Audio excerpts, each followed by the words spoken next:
Okay, first good morning to all. सभी बच्चों का स्वागत। मैंने आपका क्लास टेस्ट लिया था बच्चों, मैंने उसके आज मैं आपको मार्क्स भेज दूंगी। आप लोगों ने कई बच्चे जो हैं वो प्लीज़ जो बच्चे आ रहे हैं वो फिर वापस मत जाओ और सभी बच्चों को ज्वाइन होने के लिए बोलो। आप लोग एक तो टेस्ट भी पूरे नहीं देते। आज मैं उन बच्चों के नाम प्रिंसिपल मैम को भेज रही हूँ जिन बच्चों ने अभी तक अपने टेस्ट नहीं दिया, एक भी टेस्ट नहीं दिया पॉलिटिकल साइंस का। How can give I marks for the practical exam of you?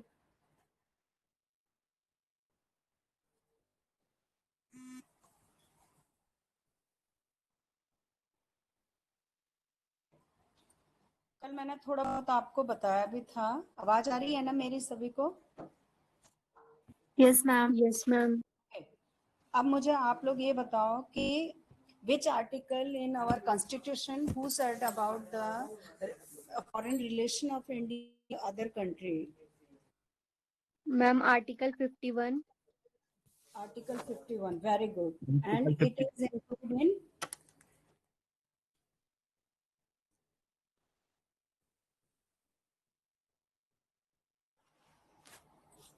किसमें आता है बेटे? आर्टिकल 51 किसमें आता है?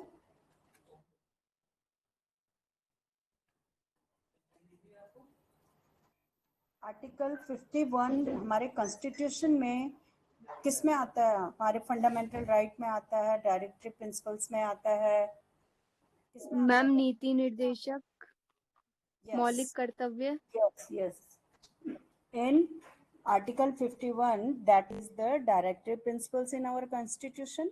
और आर्टिकल 51 कहता है कि इंडिया का जो फॉरेन रिलेशन होंगे वो कैसे होंगे, किस तरीके से होंगे। तो इसमें एक वर्ड मैंने आपको बताया था कि कोई बताएगा मुझे क्या बताया था मैंने? कोई बताएगा मुझे क्या बताया था मैंने?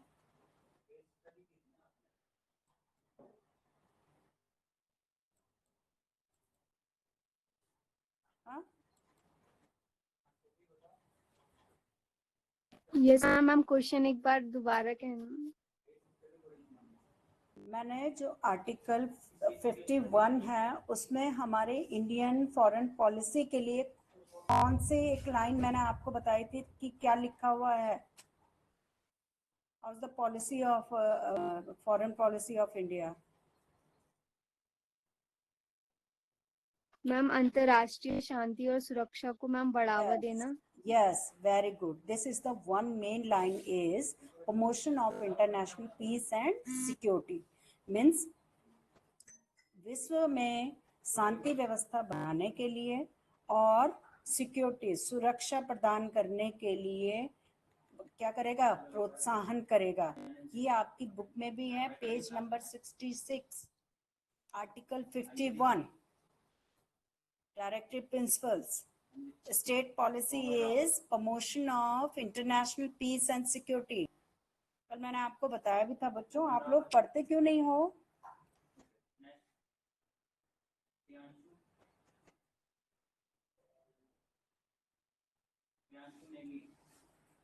याद आ गया अब?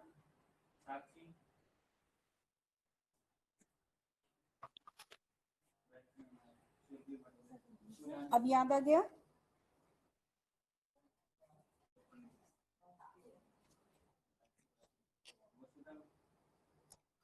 Class yes ma'am. फिर मैंने आपको क्या बताया था कि इंडियन फॉरेन पॉलिसी जो है क्या उसके जो प्रिंसिपल्स हैं क्या है बताया था? Yes ma'am. और क्या उसके डिटरमिनेंट्स हैं फॉरेन पॉलिसी के? तो जो डिटरमिनेंट्स हैं उसकी अगर मैं बात करूं तो मैंने आपको बताया था कि भाई हिस्टोरिकल बैकग्राउंड कैसा है, ज्योग्राफिकल सेटिंग कैसी है, पॉलिटिकल आइडल्स एंड वैल्यूज क्या है, इकोनॉमिक फैक्टर्स क्या है, नेशनल इंटरेस्ट क्या है, नेशनल कंडीशन जो है वो क्या है, लीडरशिप जो है उसके अकॉर्डिंग मीन्स ये सारी चीजों को ध्यान में रख के जो है वो पॉलिसी, फॉरेन पॉलिसी जो है वो बनाई जाती है कि भाई किसी के साथ ऐतिहासिक संबंध हमारे कैसे रहे हैं, हमारा जो फिजिकल स्ट्रक्चर है उसके अकॉर्डिंग हमें किस देश के साथ किस तरीके का रिलेशन रखना चाहिए, पॉलिटिकल वैल्यू किस देश की कितनी है उसके उसके अकॉर्डिंग रिलेशन बनाना चाहिए, इकोनॉमिक हमें कितना उससे बेनिफिट हो हमारे लिए या उस देश के लिए, उसको देख के पॉलिसी बनानी चाहिए।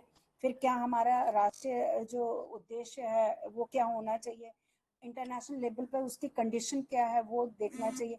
इस इन सब चीजों को लेकर, इन सब चीजों को ध्यान में रख के तब फॉरेन पॉलिसी जो है वो इंडिया की बनाई जाती है। And the basic principles of the Indian foreign policy, basic principle क्या है, मेन मुख्य सिद्धांत क्या है पॉलिसी के, तो मैंने आपको ये भी बताया था कि भाई फ्रेंडली रिलेशन जिन कंट्रियों के साथ है, पहला हमें कोशिश ये करनी चाहिए कि हर देश के साथ हमारे जो रिलेशन है वो फ्रेंडली रिलेशन होने चाहिए। फिर नॉन अलाइनमेंट होना चाहिए, जैसे आपने पढ़ा भी है कोल्ड वॉर में कि आपका जो एनएएम है, नाम जिसे हम कहते हैं, या एनएएम या नॉन अलाइनमेंट जो हम कहते हैं, कि किसी भी ग्रुप में शामिल ना होकर अपना विकास करना, अपना डेवलपमेंट करना, ये होना चाहिए, है ना। अपोजिशन टू इम्प्लीमेंटेशन, ये मैंने आपको बताया था कि इम्पीरियलिज्म और कोलोनिज्म इन दोनों का जो है वो भारत हमेशा क्या रहा है, विरोधी रहा है, ना साम्राज्यवाद को बढ़ावा देता है और ना ही उपनिवेशवाद को बढ़ावा देता है। ठीक है, तो इस तरीके की पॉलिसी जो है वो इंडिया की होनी चाहिए और ये हमेशा से रही है। ठीक है, फिर मैंने आपको बताया था कि जो अपोजिशन है, रेडिकल डिस्क्रिमिनेशन, ये मैंने आपको बताया था कि भाई कोई भी यहाँ पे नस्ल भेद का इस तरीके के भेदभाव नहीं होते हैं, कोई गोरा काला या इस तरीके के छोटा बड़ा ऐसा नहीं होता है, सब एक समान समझे जाते हैं, है ना। फिर ह्यूमन राइट्स जो है उनकी रिस्पेक्ट करता है हमारा जो पॉलिसी है। फिर इकोलॉजिकल जो कन्वर्सेशन है वो सारे उनको करता है। फिर इंडियन न्यूक्लियर पॉलिसी जो है, हमारी पॉलिसी ये है कि भाई न्यूक्लियर पावर हमें अपने लिए यूज करना है जो हमारे विकास के लिए, डेवलपमेंट के लिए हो, ना कि किसी देश पे हमला करने के लिए, है ना।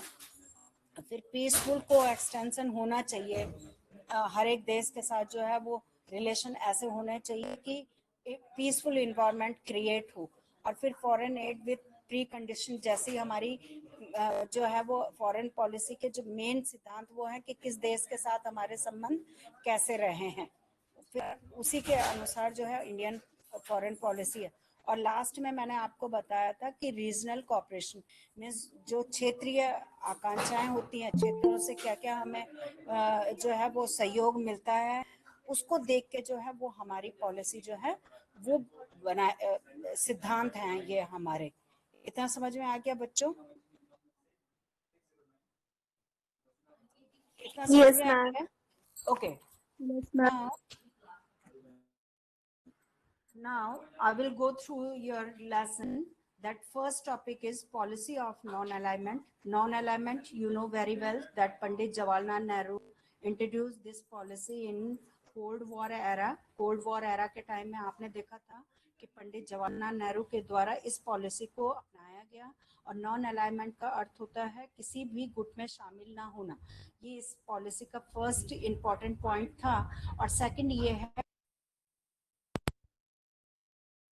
जो सीमा है, बॉर्डर है जो, उसकी रक्षा करना या उसकी रिस्पेक्ट करना हम कह सकते हैं। ठीक है, इतना समझ में आ गया बच्चों? इतना समझ में आ गया? से यस और नो? Yes, ma'am. ओके।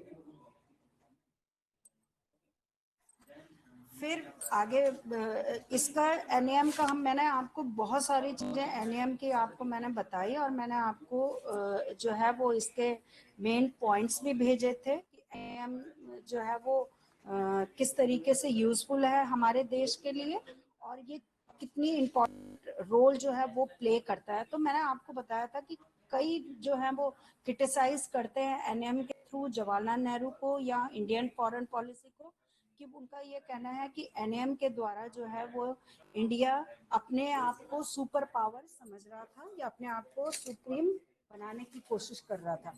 ठीक है, समझ में आ गया? Yes ma'am.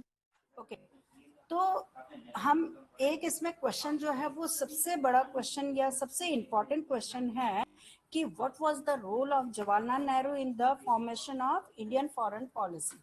Means Indian foreign policy के लिए भारत की जो विदेश नीति है उसको बनाने के लिए, दिखाई दे रहा आपको, उसको बनाने के लिए जवाहरलाल नेहरू ने क्या इम्पोर्टेंट रोल प्ले करा था, क्या उनका सहयोग रहा है इंडियन फॉरेन पॉलिसी। और बहुत इंपॉर्टेंट क्वेश्चन है according to your board examination. ठीक है, तो मैम बुक दिखाई नहीं दे रही है। प्रेजेंटेशन नहीं हो रहा, no ma'am. Just wait.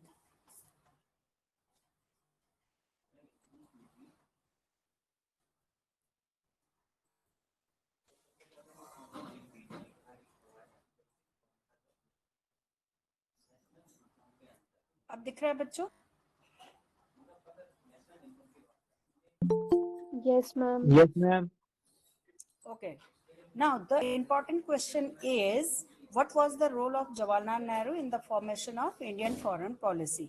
Means कहने का अर्थ ये है कि जवाहरलाल नेहरू का इंडियन फॉरेन पॉलिसी को बनाने में कितना इम्पोर्टेंट रोल है, कैसे हम इस चीज को हम मान सकते हैं। तो देखो ये फर्स्ट लाइन ही कह रही है, the first prime minister Jawaharlal Nehru play a circular role in the setting the national agenda. Means हमारा जो नेशनल एजेंडा था उसको बनाने में जवाहरलाल नेहरू ने इम्पोर्टेंट रोल प्ले किया और he was his own foreign minister. वो उस टाइम पे उनके जो मंत्री परिषद थी उसमें विदेश मंत्रालय जो है वो जवाहरलाल नेहरू के हाथ में था।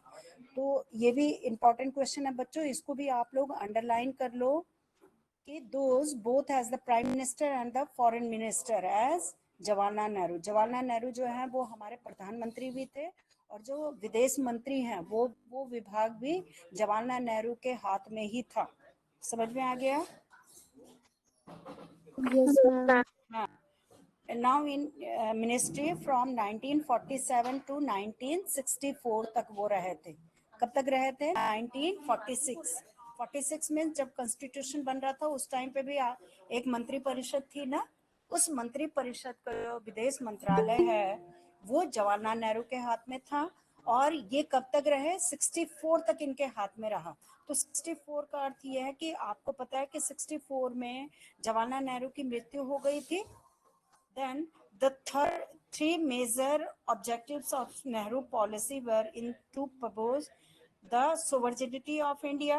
ये सबसे इम्पोर्टेंट है बच्चों, इसको अंडरलाइन करो आप लोग, ये मेन पॉइंट है। The three major objectives of the Nehru foreign policy were to preserve the hard earned sovereignty.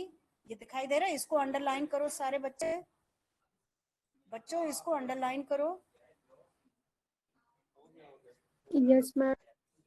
आपके ये जो फिफ्थ लाइन है बेटे इसको अंडरलाइन करो आप लोग, बहुत इंपॉर्टेंट लाइन है। और इसमें आप पहला पॉइंट डालो। First point is this, that to preserve the hard earn sovereignty. अब आप बोल सकते हो कि मैम ये हार्ड अर्न क्यों लिखा हुआ है? हार्ड मीन्स मुश्किल से, अर्न मीन्स जिसको हमने पाया हो या जिसे हमने कमाया हो। क्या? सोवर्जिनिटी। सोवर्जिनिटी मीन्स संप्रभुता। तो जो मुश्किल से हमें संप्रभुता मिली है उसको प्रिजर्व करना। प्रिजर्व मीन्स होता है संभाल कर रखना। ठीक है, ये फर्स्ट पॉइंट है इसमें। सेकंड पॉइंट है इसमें प्रोटेस्ट टेरिटोरियल इंटीग्रिटी। इसको सेकंड पॉइंट करो बच्चों, दिखाई दे रहा है? Yes ma'am. Yes ma'am. Okay, इसको सेकंड पॉइंट करो और इसको भी अंडरलाइन करो, ये सेकंड पॉइंट है।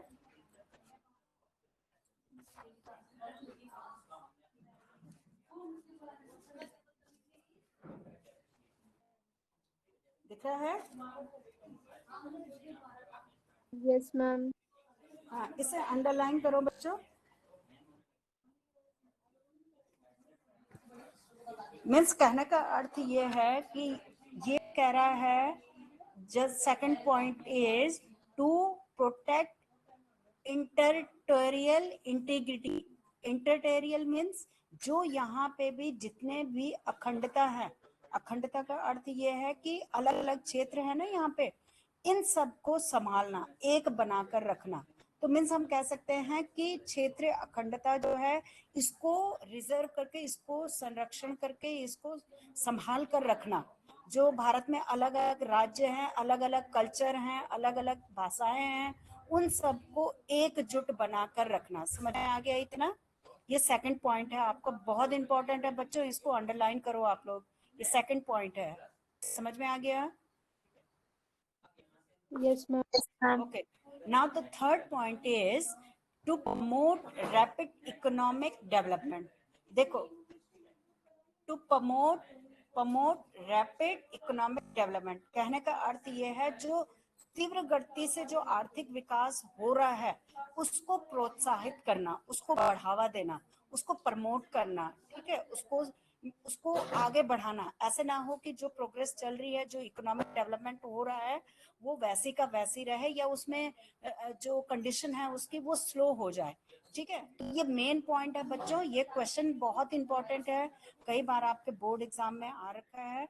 और ये इस नेहरू रोल जो है, इसमें नेहरू का विदेश नीति में क्या रोल था, क्या इनके सिद्धांत थे, ये क्वेश्चन भी आता है कि नेहरू के क्या सिद्धांत थे फॉरेन पॉलिसी में।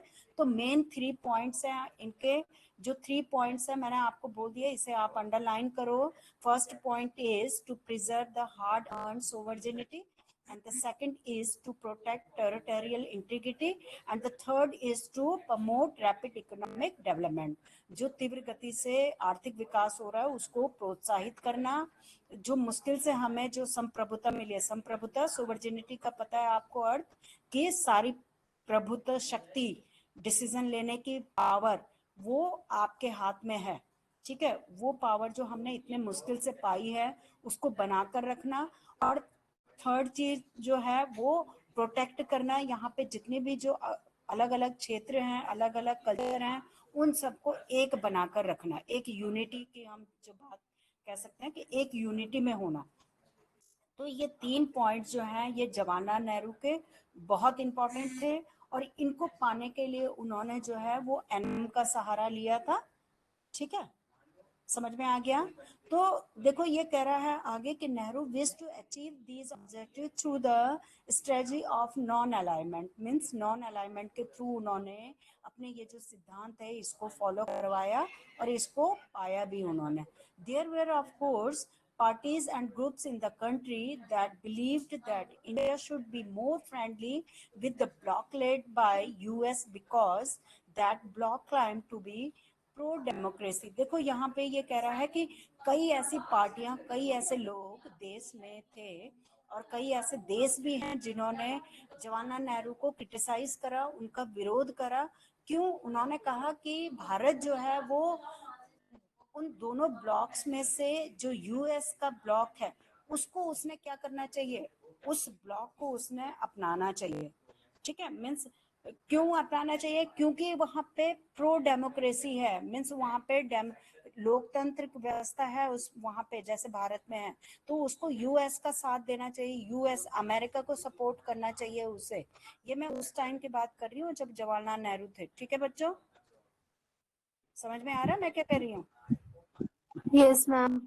हाँ, तो इस तरीके से हम कह सकते हैं। और कई ऐसे लोग थे जिन्होंने उनका विरोध किया, and that the main important leader of like doctor Ambedkar, you know that he is the opposite side of, always he was the opposite side इन जवाहरलाल नेहरू। जवाहरलाल नेहरू के वो जब फर्स्ट टाइम जब इलेक्शन हुआ, उसके बाद वो ज्यादातर अंबेडकर जो है वो जवाहरलाल नेहरू के अपोजिट ही रहे। मीन्स उन्होंने कहा कि नहीं, हमें अमेरिका को सपोर्ट करना चाहिए, हमें 2 ब्लॉक्स में से, कोल्ड वॉर के टाइम पे हमें 2 ब्लॉक्स में से 1 ब्लॉक्स जो यूएस है उसको हमें सपोर्ट करना चाहिए।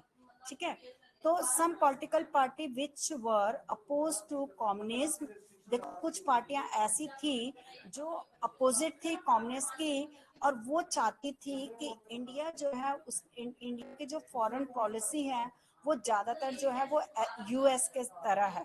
मीन्स कई लोगों को है ना, वो सोचते थे कि भारत की जो पॉलिसी है वो ज्यादातर यूएस की तरह है उसकी पॉलिसी। तो दीज इंक्लूड द भारतीय जनसंघ, जैसे भारतीय जनसंघ पार्टी हो गई या स्वतंत्र पार्टी हो गई, ये मैंने आपको बताया ये कम्युनिज्म पार्टी थी, है ना। जैसे आज की डेट में अगर हम बात करें तो बीजेपी जो है वो कम्युनिस्ट पार्टी कहलाती है एक तरीके से ना। बट नेहरू पोस्ट कंसिडरेबल ले by the formatting the foreign policy, परंतु जवाहरलाल नेहरू ने इनके बातों पे ध्यान नहीं दिया और उन्होंने अपने तरीके से भारत की पॉलिसी जो है वो बनाई थी। ठीक है, इतना समझ में आ गया बच्चों, इतना समझ में आ गया? Yes, Yes, ma'am. ma'am. Okay, now the next topic is distance from two camps. You know very well in the Cold War, India never joined in USA और USSR. भारत जो है कोल्ड वॉर के टाइम पे ना USA के साथ जुड़ा था, मीन्स अमेरिका के साथ भी नहीं जुड़ा, और ना वो यूएसएसआर के साथ जुड़ा। ठीक है, ये आपने फर्स्ट लेसन में पढ़ा था, कोल्ड वॉर एरा में, याद आया आपको? Yes, ma'am. तो क्योंकि ये जो टाइम ड्यूरेशन है ये कोल्ड वॉर का ही टाइम है, आपको पता है ना। कोल्ड वॉर का ड्यूरेशन जो है वो 1945 है, 1945 टू 1991।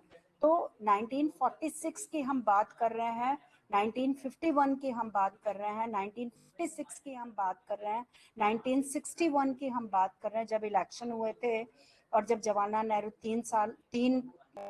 3 टाइम्स जो है वो लगातार प्राइम मिनिस्टर रहे और फॉरेन मिनिस्टर भी रहे, तो उस पॉलिसी की उस टाइम की हम बात कर रहे हैं। ठीक है, then you know very well that India want to keep away from the military alliance led by the US and the Soviet Union against each other. जितने भी इनके military alliance बने थे, आपने फर्स्ट लेसन में पढ़ा है कि यूएसए ने मीन्स अमेरिका के द्वारा जो NATO, North Atlantic Treaty Organization पढ़ा था आपने? Yes, किसने बनाई ma'am. थी ये? किसने बनाई थी ये जो Ma'am, मिलिट्री US. अलायंस है? Ma'am, हाँ, USA ने, अमेरिका ने। अमेरिकन है, very good. NATO, North Atlantic Treaty Organization. And the Soviet Union ने कौन सी बनाई थी? Ma'am, Warsaw Warsaw pact. संधि। Yes, very good, Warsaw pact. तो इन दोनों, भारत ने क्या करा, ना वो नाटो का मेंबर बना, ना वो वार्सा पैक्ट जो था उसका मेंबर बना। इंडिया जो है वो इन दोनों ग्रुप्स के साथ, इन जो मिलिट्री अलायंस जो बने थे उन दोनों से अलग रहा।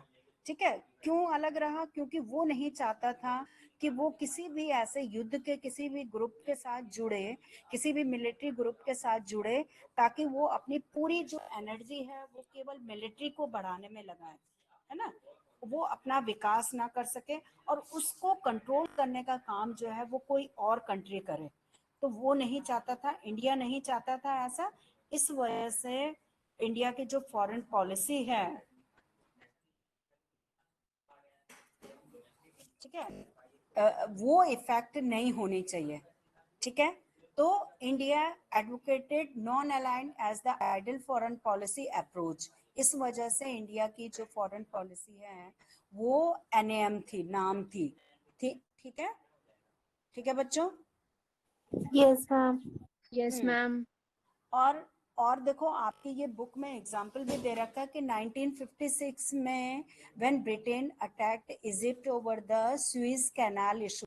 सुएज नहर का आपने पढ़ा होगा ज्योग्राफी में कि एक जो मार्केटिंग मीन्स सबसे ज्यादा मार्केटिंग जो होती है, व्यापार जो होता है वो सुएज कैनाल से होता है ना, पढ़ रखा है ना, सुएज नहर से होता है। तो यहाँ पे ये कह रहा है कि ब्रिटेन ने उस समय अटैक किया था इजिप्ट पे सुएज कैनाल के इशू को लेकर, but India lead the world protect against this new colonial invention. जितने भी ये जो मीन्स उपनिवेश का जो जो भी इशू था, भारत ने इसमें उसको प्रोटेस्ट नहीं करा, बल्कि उसके अगेंस्ट उसने, जबकि ब्रिटेन क्या था, ब्रिटेन तो काफी समय से ब्रिटेन के थ्रू ही हमें आजादी मिली है, परंतु इंडिया ने क्या करा। ये एग्जाम्पल भी है एक तरीके से, आप लोग इसे अंडरलाइन भी कर सकते हो। ये आपको दिखाई दे रहा है बच्चों, ये मैंने हाईलाइट करा है, ये देखो दिख रहा है आपको? ठीक है, But in the same year, when the USSR invaded Hungary, India did not join its public condemnation. यहाँ दिखाई दे रहा है? Yes ma'am. यहाँ पे क्या हुआ कि यहाँ पे भारत जो है, अब देखो क्यों विरोध होता है, क्यों लोग जो है वो भारत की पॉलिसी का विरोध करते हैं, तो उसके पीछे रीजन, कहीं पे भारत बिल्कुल न्यूट्रल हो जाता है, कहीं पे भारत बिल्कुल भी है वो उनके पक्ष में नहीं होता, और कहीं पे भारत जो है वो इंक्लूड हो जाता है। तो इस वजह से कई लोग जो है वो इंडिया की जो फॉरेन पॉलिसी है उसको क्रिटिसाइज भी करते हैं, उसकी आलोचना भी करते हैं, उसका जो है वो विरोध भी करते हैं कि भारत की पॉलिसी जो है वो ऐसी नहीं है कि वो ना वो गुट में शामिल है, उसका अपना गुट भी बना रखा है, परंतु वो कई बार जो है वो गुट के बीच में इंटरफियर भी करता है। ठीक है, इतना समझ में आ गया? Yes ma'am. Yes ma'am.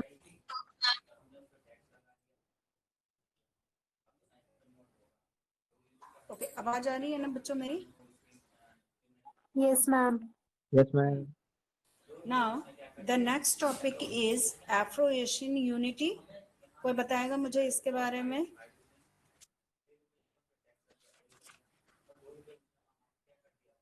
हम्म? कोई बताएगा मुझे?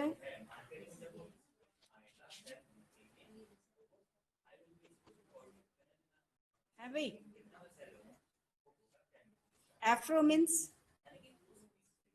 Ma'am, Africa. अफ्रीका। अफ्रीका। हाँ, कुछ पढ़ा है आपने इसके बारे में? मैंने आपको बताया भी था, कुछ याद होगा अगर आप लोगों को तो।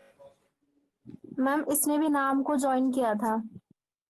हाँ, इसके कई कंट्रियां जो हैं इन्होंने एनएम को ज्वाइन करा था, और कुछ अभी रिसेंट मैंने कुछ आपको बताया था, कुछ याद है?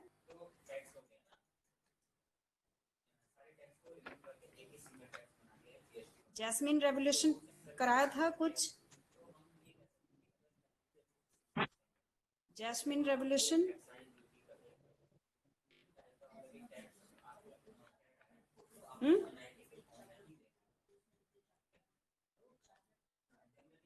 बोलो भाई, पता है कुछ?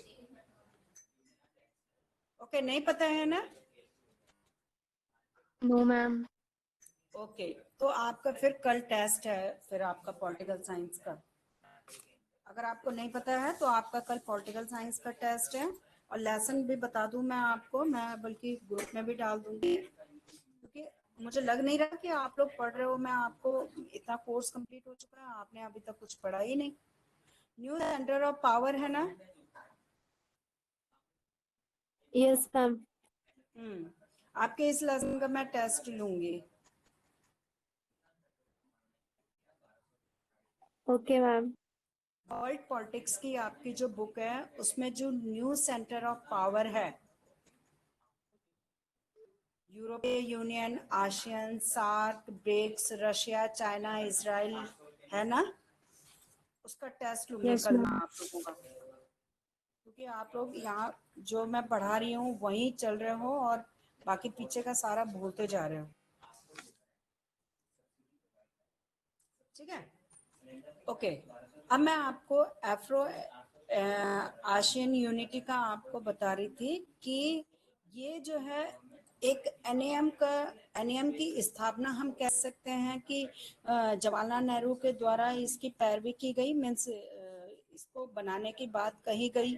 ठीक है, और ये जो है ये इस वजह से कि जितने भी जो एशियन कंट्री हैं, जो कंट्रियां कभी किसी देश की उपनिवेश रही हैं, है ना, जिनको उसी टाइम पे जो है इंडिपेंडेंट हुई हो, जिनकी इकोनॉमिक कंडीशन जो है वो बहुत खराब हो, तो ऐसे देशों को मिलाकर, और जो भी ये जो रंग भेद की हम कह सकते हैं, ये जो मीन्स के भेदभाव वाली जो नीति है, इसके विरोध में एक ऑर्गेनाइजेशन बनाई गई जवाहरलाल नेहरू के द्वारा। और ये ऑर्गेनाइजेशन जो है ये 1947 में एशियन एशियन रिलेशन कॉन्फ्रेंस, दिखाई दे रहा है आपको बच्चों? Yes ma'am.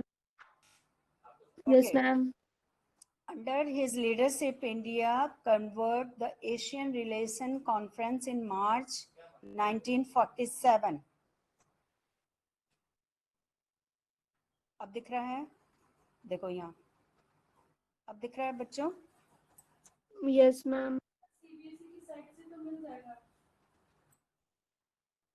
हाँ, ठीक है। ये जो सम्मेलन है, ये बनाया गया था, वो भी देखो, इसका सन आपको दिखाई दे रहा है कि 47, और 47 आपको पता है कि केवल उस समय इंडिया जो है वो इंडिपेंडेंट हुआ था, है ना? मीन्स मार्च की हम बात कर रहे हैं, जबकि अगस्त में 1947 में इंडिया आज़ाद हुआ था। तो ये आज़ादी से 5 मंथ जो है वो पहले ये सम्मेलन जो है वो किया गया था, ठीक है। और इस सम्मेलन के द्वारा जो है वो कोशिश की गई कि जितने भी जो इंडोनेशियाई कंट्री हैं उनको फ्री कराया जाए, उनको भी आज़ादी दी जाए। तो इस तरीके से जो है वो इंडोनेशिया हो गया, इन देशों के साथ भारत के रिलेशन जो है वो, क्योंकि भारत ने इनका सहयोग करा, इनको आज़ाद कराने में इनका सहयोग करा, तो इस वजह से इनके साथ जो है वो रिलेशन भारत के अच्छे रहे, ठीक है। और यहाँ पे एक तो मेन ये है कि साउथ अफ्रीका में आपको भी पता है रंग भेद जो है वो वहाँ चलते रहता है, गोरे कालों का जो है ना, ये जो है वहाँ पे हुआ था। और फिर दोबारा ये सम्मेलन जो है वो आज़ादी के बाद दोबारा ये सम्मेलन जो है वो 1955 में किया गया था इंडोनेशिया में। और ये इम्पोर्टेंट है बच्चों, इसको आप लोग अंडरलाइन भी करो। दिखाई दे रहा है आपको 1955 दिख रहा है? Yes ma'am. हाँ, ये यस देखो यहाँ मैम। पे है ये, ठीक है। बांडुंग सम्मेलन इसे कहा जाता है। ये जो है ये 55 में हुआ था। और इस शहर की वजह से मीन्स इसका नाम जो है, वैसे तो इफ्रो एशियाई सम्मेलन हम कहते हैं इसे, समेशन। अब और इसका वैसे जो है वो इसे बांडुंग सम्मेलन भी कहते हैं, ठीक है। अब इसमें क्या है, इसमें क्या करा था भारत ने, इसमें कि जो देश किसी भी देश के जो उपनिवेश थे उनको आजाद कराने की कोशिश करी थी भारत ने। और इसी वजह से इस तरीके से जो है वो एनएएम जो है, नाम गुटनिरपेक्ष जिसे हम कहते हैं, उसके शुरुआत हुई थी। तो कई बार ये क्वेश्चन आता है, इसको आप लोग अंडरलाइन करो कि ये जो आंदोलन है गुटनिरपेक्ष आंदोलन, इसकी नींव कहाँ पड़ी थी। तो बांडुक सम्मेलन जो है, ये देखो यहाँ पे दिखाई दे रहा है, बांडुंग कॉन्फ्रेंस जो है, इसके यहाँ पे जो एनएएम है, एनएएम का सबसे पहले जो है यहीं पे शुरुआत हुई थी। जो मेन स्ट्रक्चर जो स्टार्ट हुआ था वो यहीं पे हुआ था। तो इसको आप लोग अंडरलाइन कर लो, ठीक है। और फिर इस लाइन को भी आप लोग अंडरलाइन करो बच्चों। The first summation of the NAM was held in Belgrade in September 1961. Nehru was co-founder of the NAM. You already have you remember? पता है सबको, वर्ल्ड पॉलिटिक्स में आपने पढ़ा था यस मैम। चैप्टर 1 में। यस हाँ, मैम।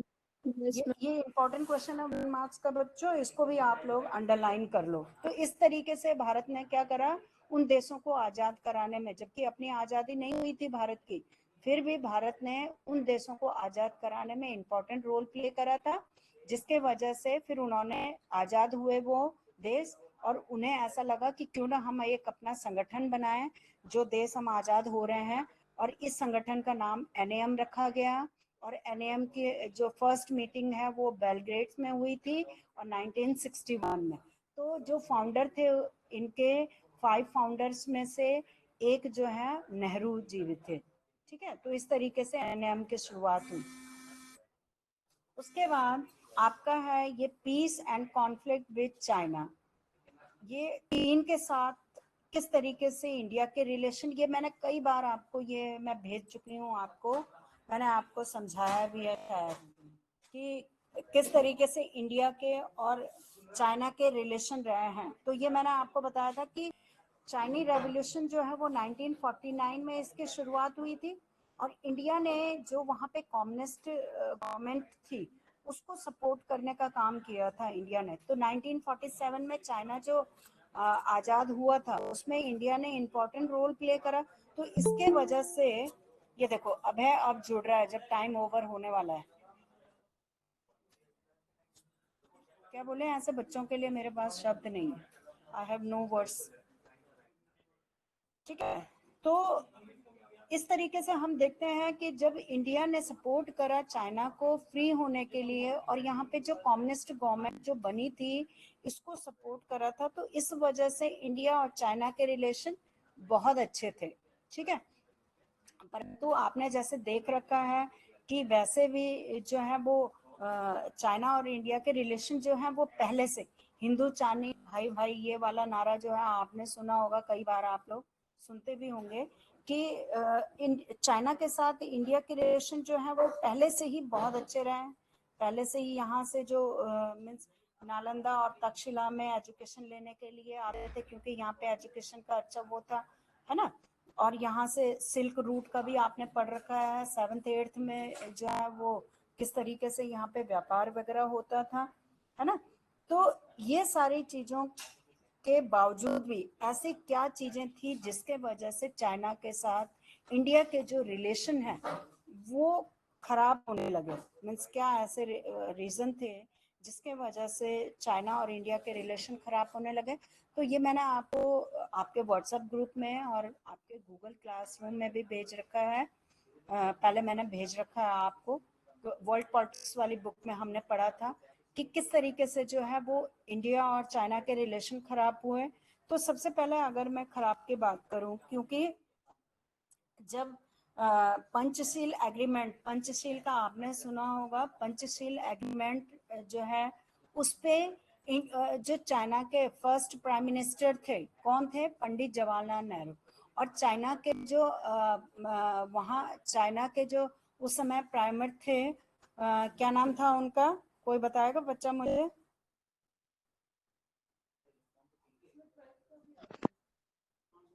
चाउ। बताएगा? Chou and Lai. Yes, underline this line that Chow and Lai on 29 April 1954.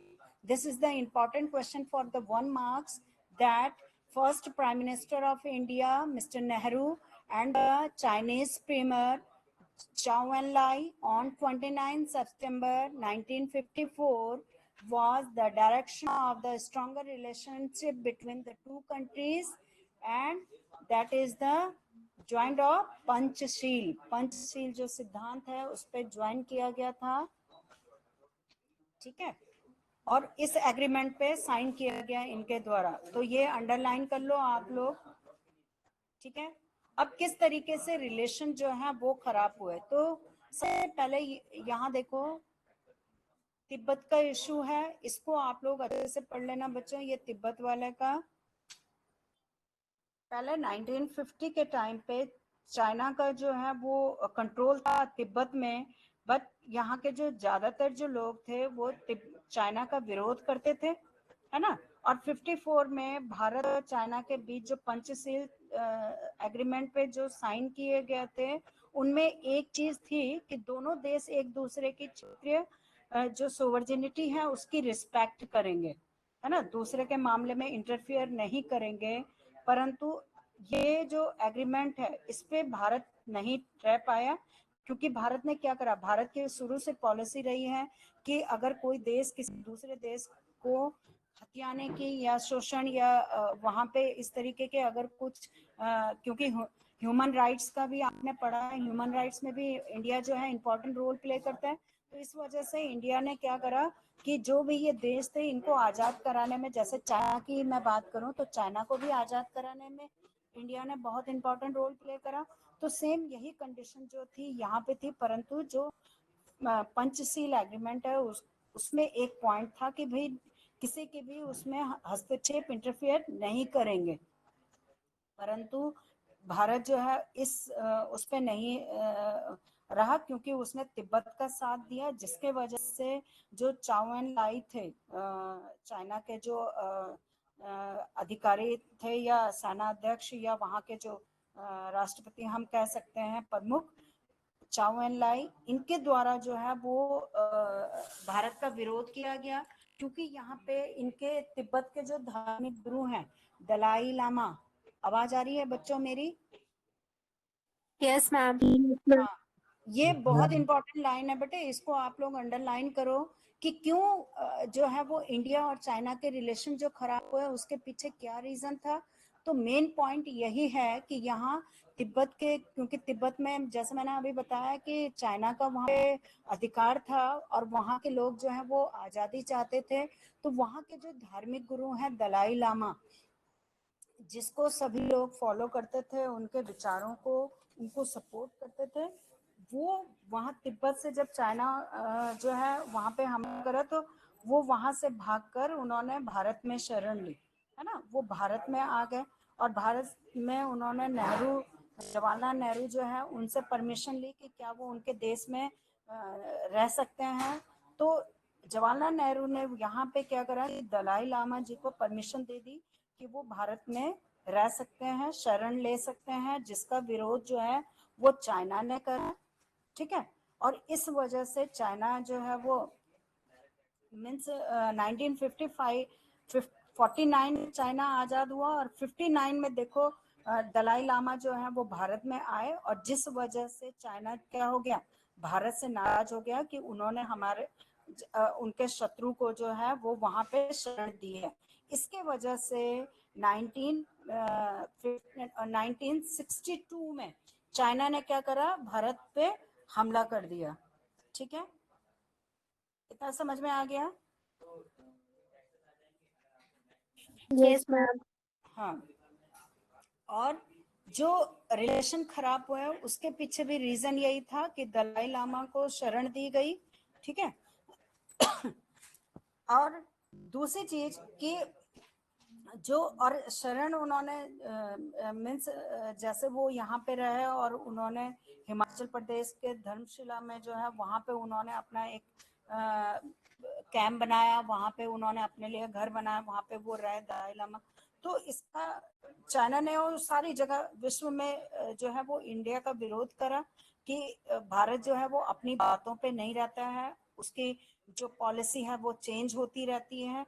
इस वजह से जो है वो इंडिया और चाइना के रिलेशन जो है वो खराब होने लगे, और भारत जो है वो चाहता था कि तिब्बत भी जो है वो बाकी देशों की तरह तिब्बत को भी आजादी मिले, जबकि चाइना जो है वो सोचता था कि तिब्बत उसका एक इम्पोर्टेंट पार्ट है। तिब्बत तिब्बत को, क्योंकि तिब्बत की जो जनता है वो बिल्कुल वैसी दिखती है जैसे चाइनीज लोग होते हैं, उनके कल्चर जो है वो मिलते जुलते हैं।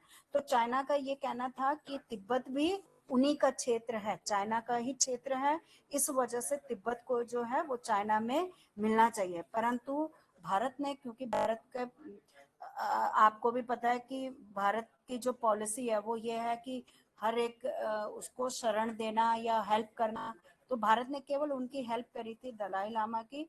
भारत का कोई ऐसा वो नहीं था उद्देश्य कि वो तिब्बत को अपनी तरफ मिलाए या चाइना को वहां से हटाए, उन्होंने केवल उनको शरण दी, जिसके वजह से चाइना ने इंडिया पे क्या कर दिया, अटैक कर दिया। कब? 1962। समझ में आ गया बच्चों? Yes yes ma'am. मैम। हाँ, तो ये पहला और बहुत इंपॉर्टेंट है। और देखो आपकी बुक में ये मैप भी दे रखा है, ये आपको दिख रहा है तिब्बत, देखो यहाँ तिब्बत है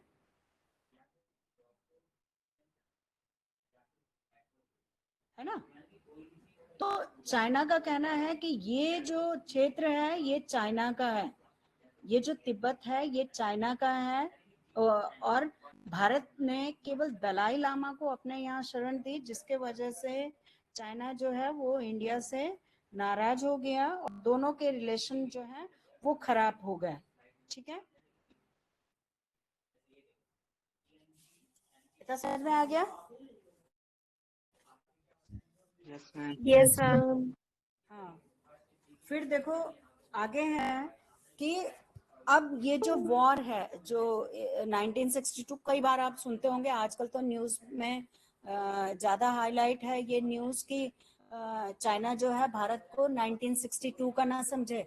मीन्स चाइना की, इंडिया की जो पावर है वो 1962 वाली पावर नहीं है, ठीक है, अब उससे बहुत ज्यादा बढ़ चुकी है। तो चाइना ये ना सोचे कि वो इंडिया पे जो है वो युद्ध करे, इंडिया पे हमला करे, वॉर करे और चाइना जो है वो जीत जाएगा।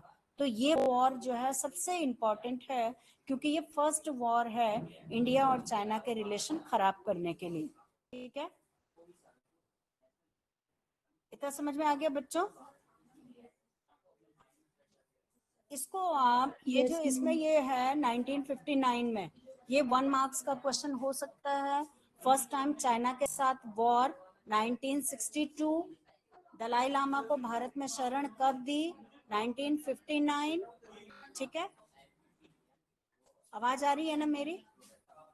Yes ma'am. हाँ, मैम। इसको अंडरलाइन कर लो बच्चों, ये 1 मार्क्स का क्वेश्चन है, बहुत इंपॉर्टेंट। ठीक है, ठीक है,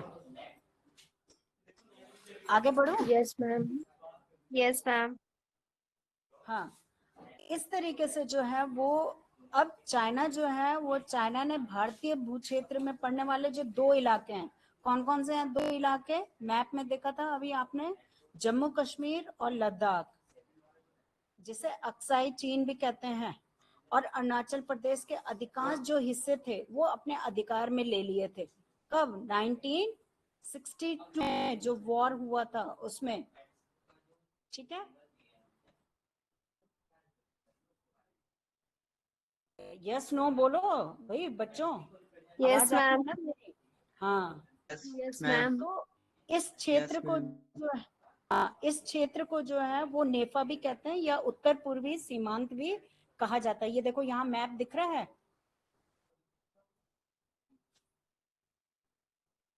ये देखो, ये जम्मू कश्मीर का जो हिस्सा है, और ये यहाँ पे जो अरुणाचल प्रदेश का जो हिस्सा है, यहाँ पे अधिकार कर लिया था, जिसे अक्साई चीन कहते हैं। ठीक है, और अरुणाचल प्रदेश का जो हिस्सा है, इस हिस्से को जो है वो नेफा कहा जाता है, इसको नेफा कहा जाता है। और जो जम्मू कश्मीर के तरफ है इसको अक्साई चीन कहा जाता है। दिखाई दे रहा है यहाँ मैप में? दिख रहा है यस बच्चों? मैम। हाँ, ये है अक्साई चीन, और नेफा ये है यहाँ, यहाँ ये जो क्षेत्र है, ठीक है, अरुणाचल प्रदेश का। ठीक है, यस मैम। हाँ, इसके बाद जो ये वॉर हुआ था, चाइना ने इधर पूरा अधिकार कर लिया ये इन सब पे, और इसके वजह से जो है वो इंडिया की कंडीशन जो है वो बहुत खराब हो गई। ठीक है, परंतु आपने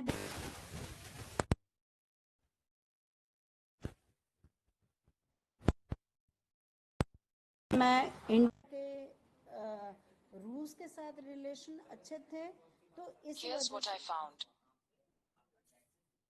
किसने क्या खोला भाई? किसने स्पीकर खोला?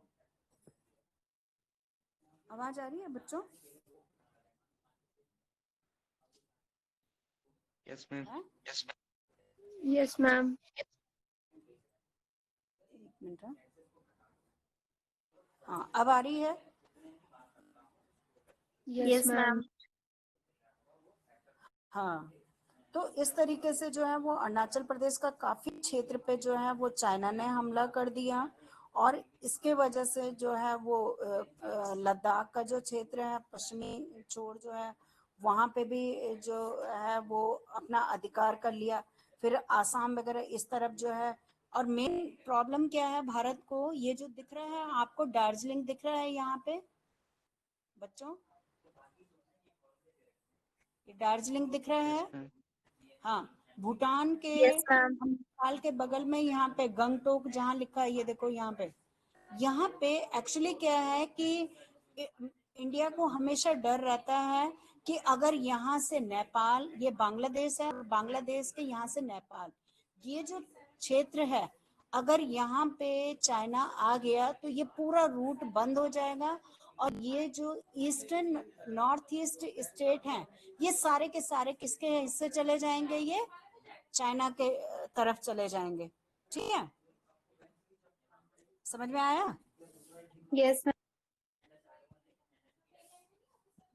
और बच्चे नहीं बोल रहे, मैं खुशी बोल रही, बाकी बोलो। Yes ma'am. Yes ma'am.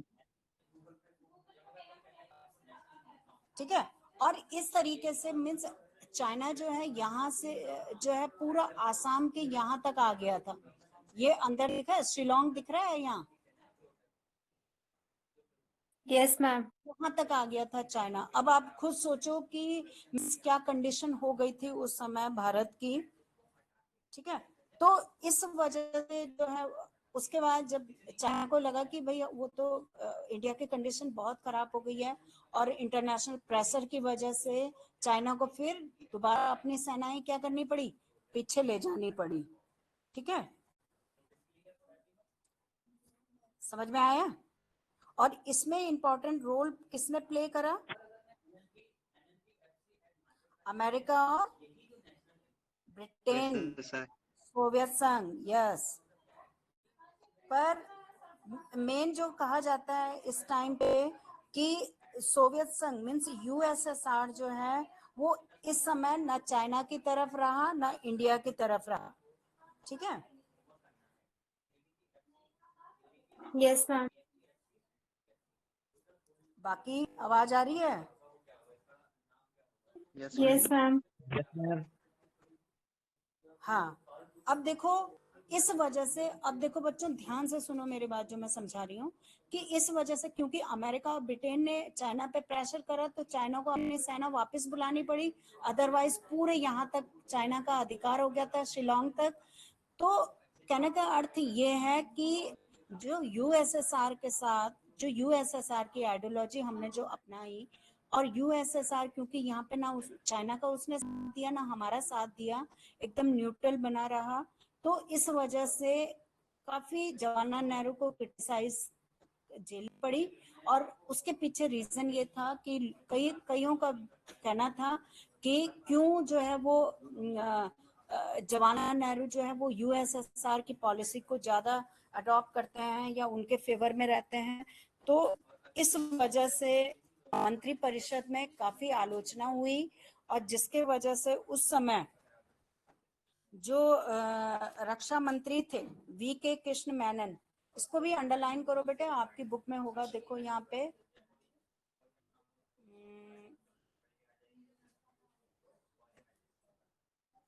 देखो इधर, इसे आप लोग, हाँ देखो यहाँ पे है बेटे, इसको आप लोग अंडरलाइन करो, बहुत इंपॉर्टेंट है कि ये क्वेश्चन आ सकता है कि 1962 में जब इंडिया और चाइना वॉर हुआ था उस समय इंडिया के डिफेंस मिनिस्टर कौन थे? तो इंडिया के डिफेंस मिनिस्टर थे वी कृष्ण मेनन। इसको अंडरलाइन करो आप लोग, दिखाई दे रहा है? Yes ma'am. Okay, V Krishna Menon ये डिफेंस मिनिस्टर थे उस टाइम के, और इन्होंने जो है वो मंत्री परिषद से इस्तीफा दे दिया था इसी वजह से। क्यों? क्योंकि भारत जो है वो चाइना से बुरी तरीके से हार गया था, जिसके वजह से जवाहरलाल नेहरू की जो इमेज थी वो भी काफी डाउन हो गई।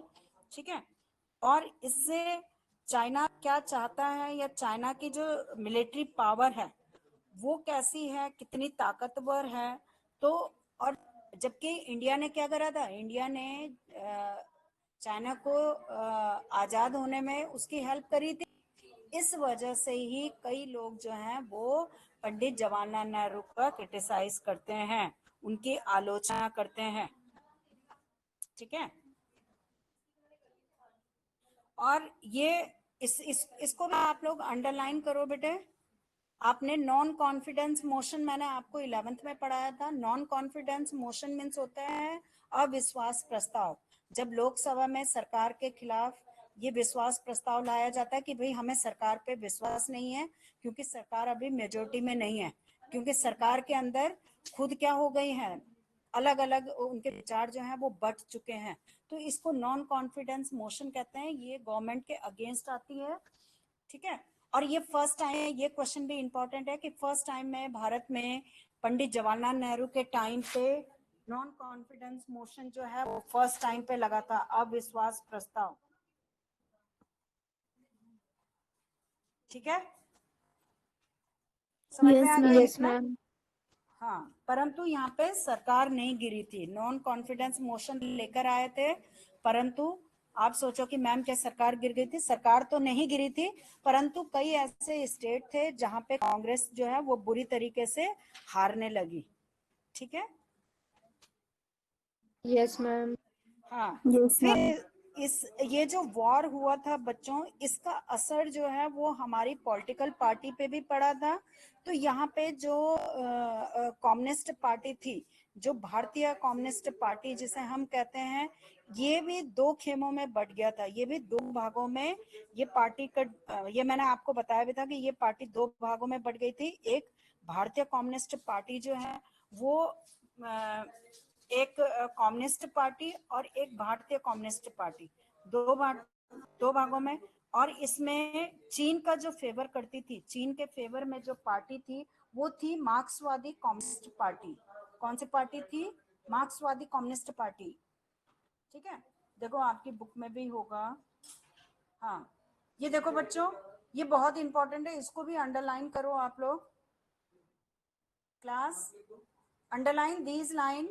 Thus, the Sino-Indian conflict affected the opposition as well.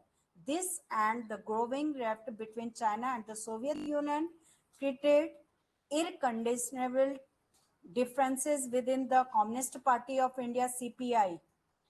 जो कम्युनिस्ट पार्टी थी भारत की, ऐसा नहीं है कि जो रूलिंग पार्टी है केवल उसी में जो है वो नॉन कॉन्फिडेंस मोशन लाया गया, बल्कि जो अपोजिशन पार्टी है इनमें भी क्या होने लगी, इन इन पार्टियों में भी बहस होने लगी। कोई कह रहा कि चाइना की तरफ हमें, चाइना के साथ फ्रेंडली रिलेशन हमें रखना चाहिए था, कोई कह रहा था कि चाइना ने हमारे देश पे युद्ध करा है, हम पे हमला करा है, तो चाइना इसका अर्थ यह है कि भारत को हथियाना चाहता है, तो इस वजह से हमें चाइना से दूर रहना चाहिए।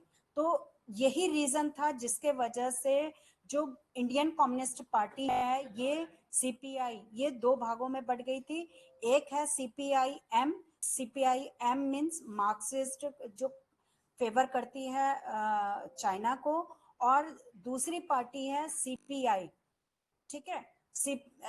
दूसरी पार्टी जो है वो सीपीआई, वो क्या करती है, वो चाइना के अगेंस्ट है, वो कहती है हमें चाइना के साथ रिलेशन जो है वो नहीं रखना चाहिए, जितना हो सके हमें चाइना से दूर रहना चाहिए। समझ में आ गया इतना? Yes ma'am. Yes ma'am. Okay, तो आज हमने ये देखा कि किस तरीके से चाइना के साथ हमारे रिलेशन खराब हुए, किस तरीके से चाइना से हमारे पहले रिलेशन सही थे, यहाँ तक ये सारा जो है वो वही है बेटे। और एक ये देखो, ये आपका ये है हकीकत, ये मूवी है चाइना और इंडिया वॉर की जो है वो मूवी बनी थी उस टाइम पे, तो ये आपकी बुक में दे रखा है, इसको आप लोग पढ़ लेना, ठीक है। और कल हम फिर गूगल मीट पे मिलेंगे, और कल मैं आपको इंडिया और पाकिस्तान के जो रिलेशन है वो किस तरीके से खराब हुए वो मैं कराऊंगी। और आपका टेस्ट है, मैंने आज आपको बोल दिया, कल टेस्ट लूंगी चाहे मैं परसों लूंगी, जब आप लोग तैयारी कर लेना, मैं कभी भी आपका टेस्ट ले लूंगी, ठीक है। Yes ma'am. Yes ma'am. तो खुशी, ये जितने बच्चे हैं बेटे इनके अटेंडेंस दो जरा, मैं आज उनको फोन करती हूँ जो आज नहीं जुड़े, जरा मुझे भी पता चले ये बच्चे बाकी क्यों नहीं जुड़ते हैं, क्या प्रॉब्लम है इनको। Yes ma'am.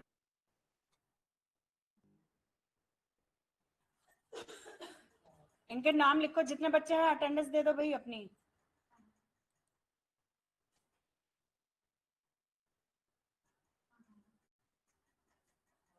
अभय तो ये अभी जुड़ रहा है, अभय,